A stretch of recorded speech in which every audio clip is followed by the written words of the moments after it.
Le personnel de la mairie de la commune 3 du district de Bamako a entamé une grève de 72 heures qui prendra fin ce vendredi 28 février. Il dénonce la gestion des affaires administratives de la mairie. Les Maliens se préparent à vivre le mois de Ramadan, mais dans un contexte de difficultés économiques et face à une forte chaleur annoncée. Comment aborder ce mois dans les meilleures conditions? Nous en parlons dans notre série hebdomadaire consacrée aux préparatifs du Ramadan. Les éliminatoires de la Coupe d'Afrique des Nations féminines 2025 se poursuivent. Les Aigles Dames du Mali réalisent une belle performance et passent désormais au second tour. Retour sur leur parcours et perspectives pour la suite de la compétition en fin de journal. Très heureuse de vous retrouver pour une nouvelle édition. Mesdames et messieurs, bonsoir. Merci de nous recevoir chez vous. Le personnel de la mairie de la commune 3 du district de Bamako a entamé une grève de 72 heures allant de ce mercredi 26 février au vendredi 28.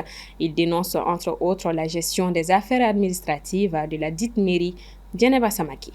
La grève du syndicat national des travailleurs des collectivités territoriales Centrac et du comité syndical de la municipalité de la mairie de la commune 3 fait suite à un préavis déposé le 5 février dernier pour non-respect du procès verbal de conciliation signé entre l'administration communale et les deux syndicats de la mairie de la commune 3. Les revendications s'articulent autour de 15 points. Selon les porte-parole des deux syndicats de la mairie, la gestion du personnel est en contradiction avec les règles et principes administratifs, déplorant que les matériels informatiques et mobiliers des bureaux sont défectueux ou insuffisants. Il y a aussi le fait qu'il y a certains agents qui sont maintenus bien au-delà de l'heure de descente, sans qu'il y ait une compensation en retour. On peut également citer la gestion foncière. Nous avons beaucoup de soucis aussi à ce niveau, notamment dans la périphérie, dans la zone frontalière avec la commune de Kati. Il y a beaucoup de soucis. Ça a commencé, comme je l'ai dit, par la gestion du personnel.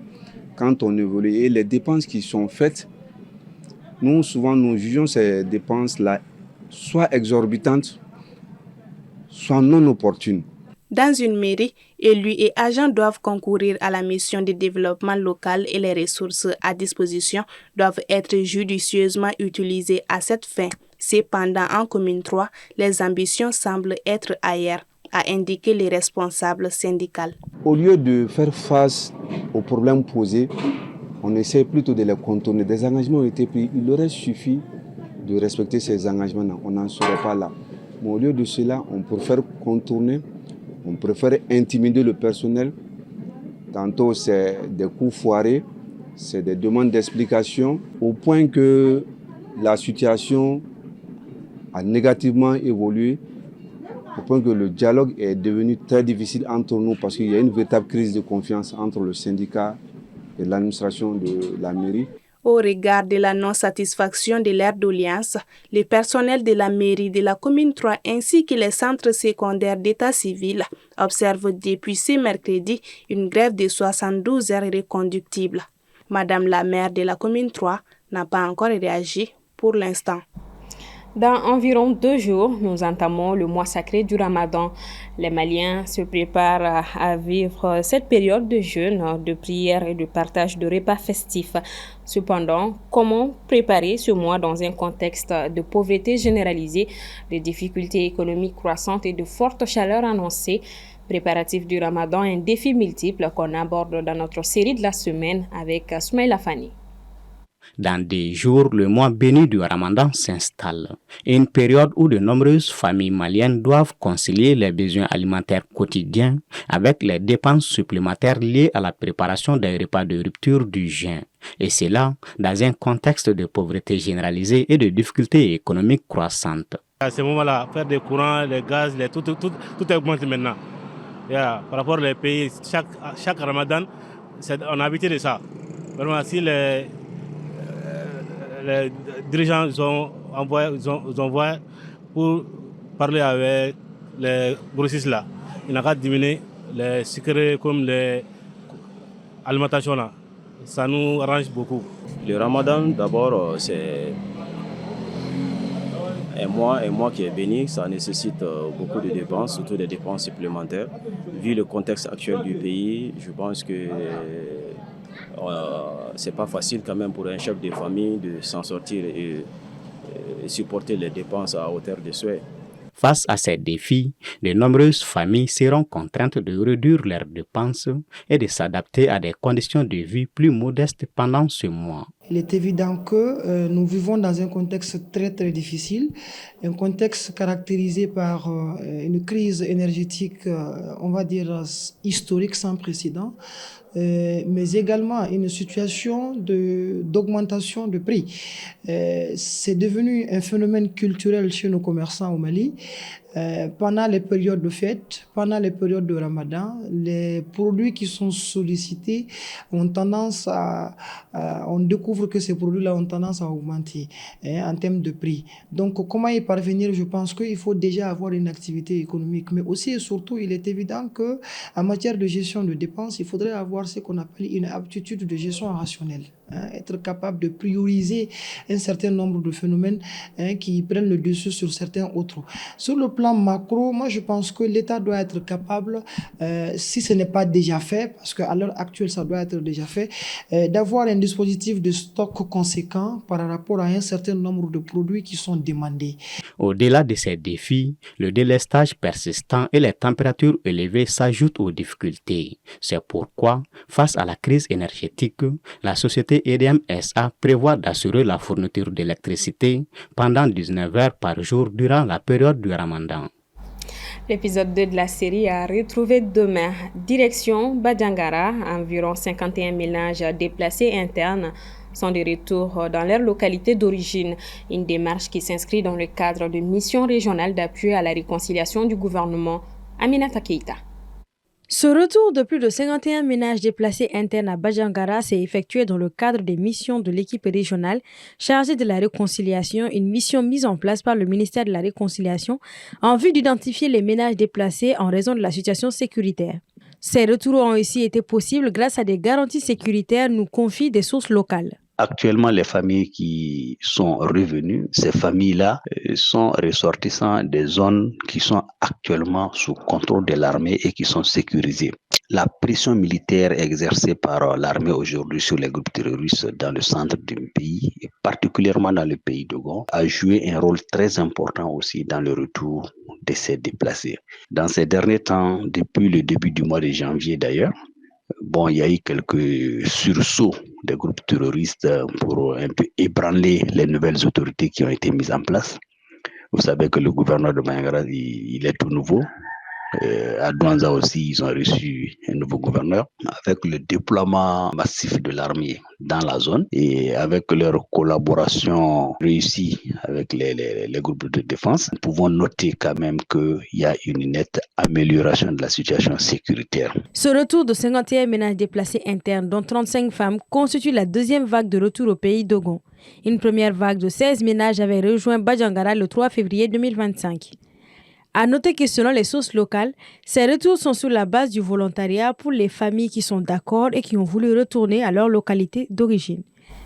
Nous restons avec Aminata Keita qui nous amène en RDC où le M23, en plus des provinces du Nord Kivu et Sud Kivu, a également pris le contrôle des chefs-lieux de Goma et Bukavu. Le procureur de la CPI est arrivé dans le pays pour faire ses constats et l'Angleterre annonce des premières sanctions contre le Rwanda. C'est dans la soirée de lundi à mardi que le procureur de la Cour pénale internationale, Karim Khan, est arrivé à Kinshasa pour constater l'intensification du conflit dans l'est de la RDC entre l'armée du pays et les rebelles du M23 soutenus par le Rwanda. Le procureur de la CPI a rencontré la représentante du secrétaire général de l'ONU dans le pays, Bintou Keïta, la Cour constitutionnelle du pays, des victimes et des membres de la société civile, mais aussi le président Félix Tshisekedi. À la suite de ces constats, il a déclaré, je cite, « Aucun groupe, force, allié d'un groupe armé ou d'une force armée n'a de chèque en blanc. Ils doivent respecter le droit international humanitaire.